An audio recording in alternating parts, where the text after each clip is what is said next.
Hi, this is Jody Shirami, and this is the weekly astrology report for the week of January 16th through the 22nd.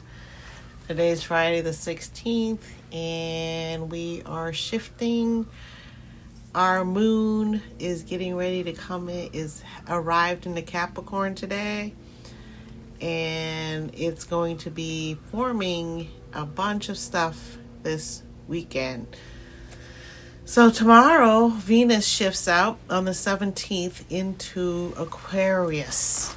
It begins its move into Aquarius tomorrow, and it will be meeting up with Pluto next week. And again, Pluto is the change, is the big change, the ending of all. The big power of Pluto is here, meeting up with Venus. So before then, the new moon shifts in on the 18th. When Capricorn New Moon arrives, the moon will be at 28 degrees with the sun conjunct. It's a new moon.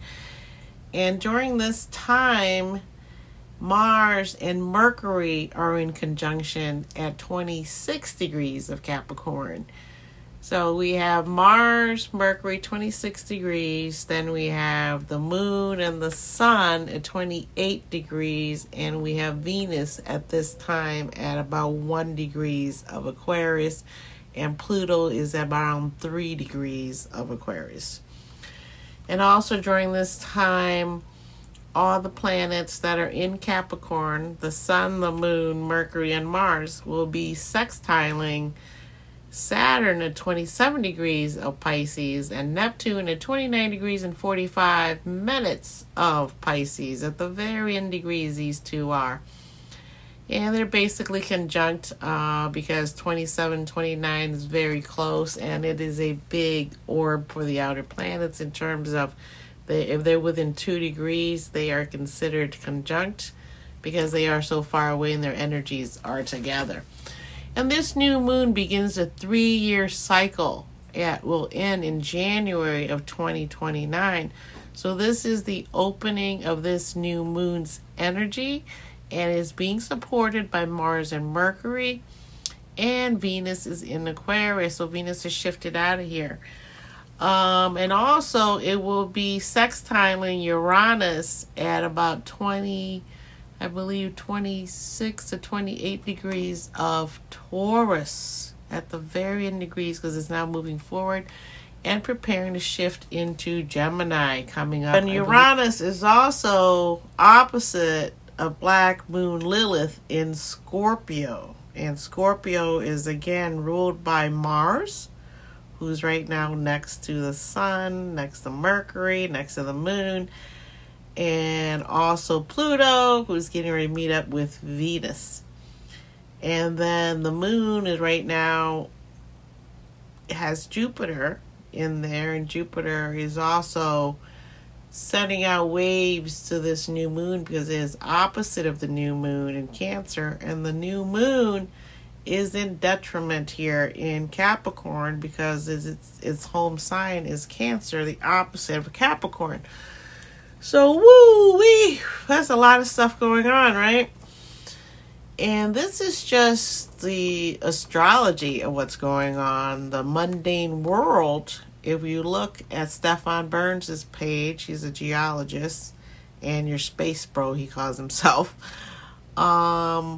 If you look at the planet on a plane surrounding the sun, you will see that these planets are in alignment in terms of, as we know, the moon, sun are always next to each other. But in this instance, we're just seeing the dark side of the moon because the moon is on the other side from us, so we can't see the sun, right? We can't see the full face, right? We're seeing the dark side of the moon because it is near the sun.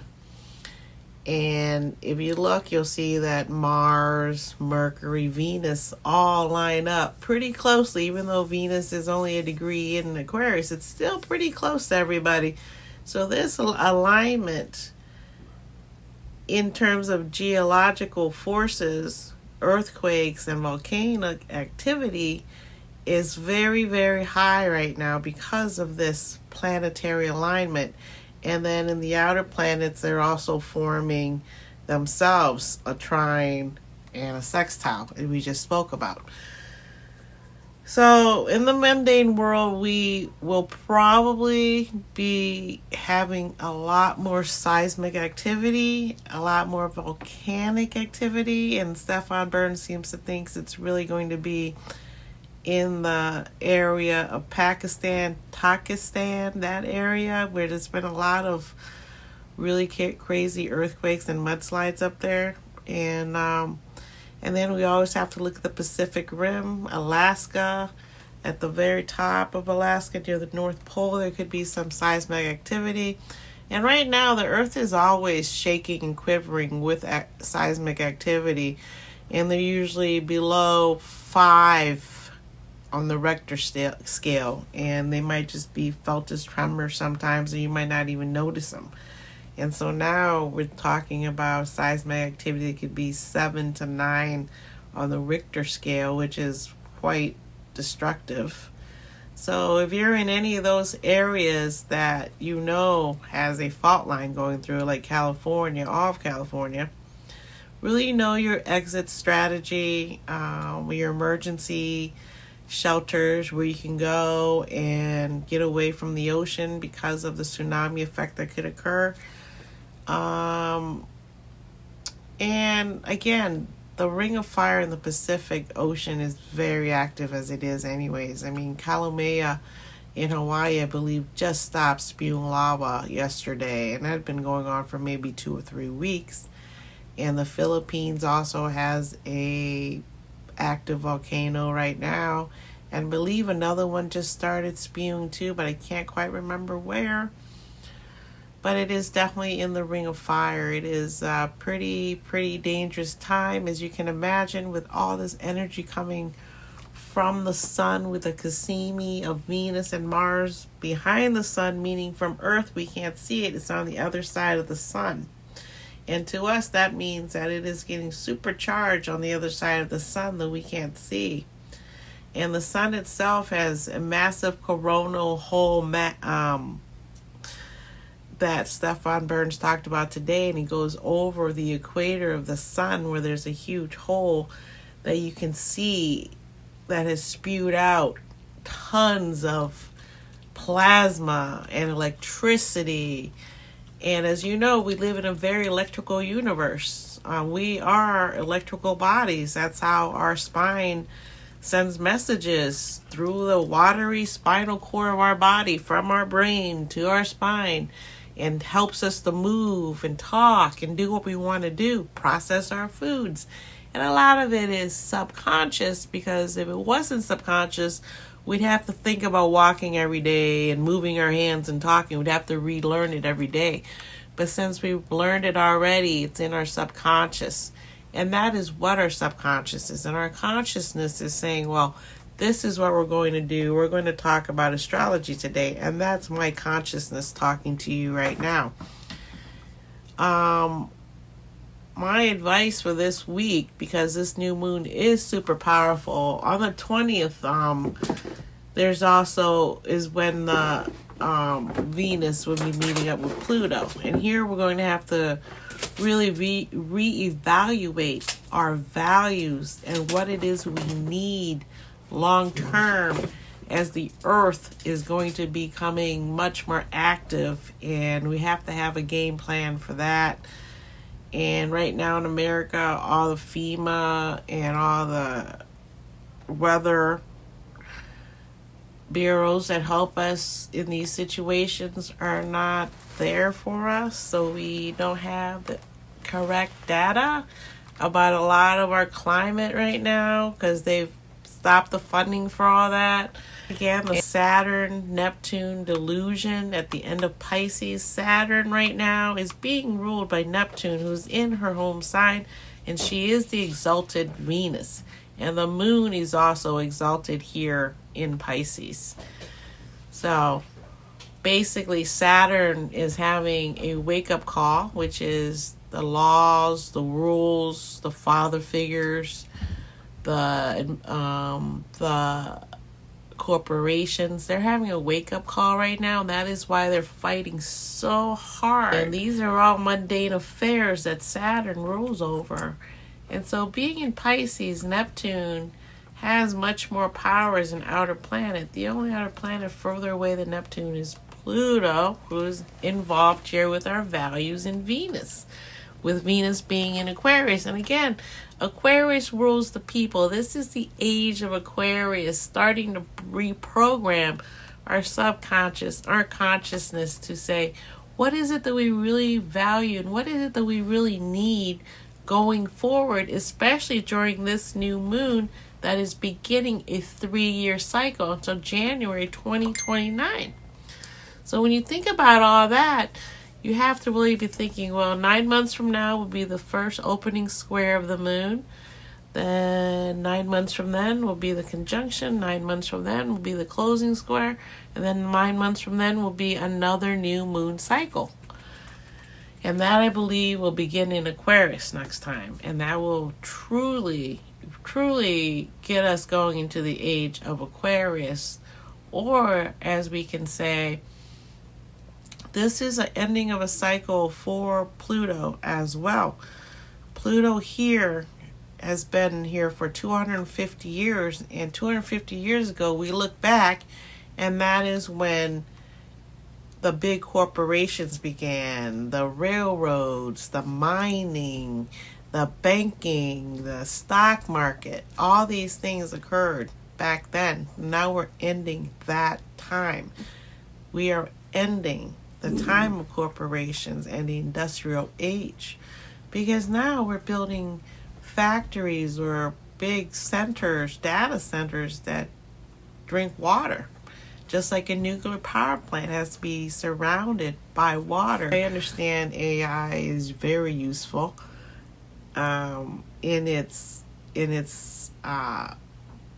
beginning here, especially for robotic soldiers to come along and someday be like Star Wars. I guess we don't have to send our people out to die for war, but then that makes war easier. So everything we do is a catch-22.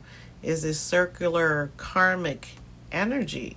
And with the sun bombarding us with energy and electrical energy, and Three-Eye Atlas is part of this lineup. Three-Eye Atlas is now, we couldn't see it before. It was also part of our lineup last time, but we couldn't tell. But now we know it's part of this lineup because it's getting ready to conjunct or fly by Jupiter in Cancer and exit again in Sagittarius. We have a lot to think about this week in terms of being the beginning of what it is that we want 3 years from now.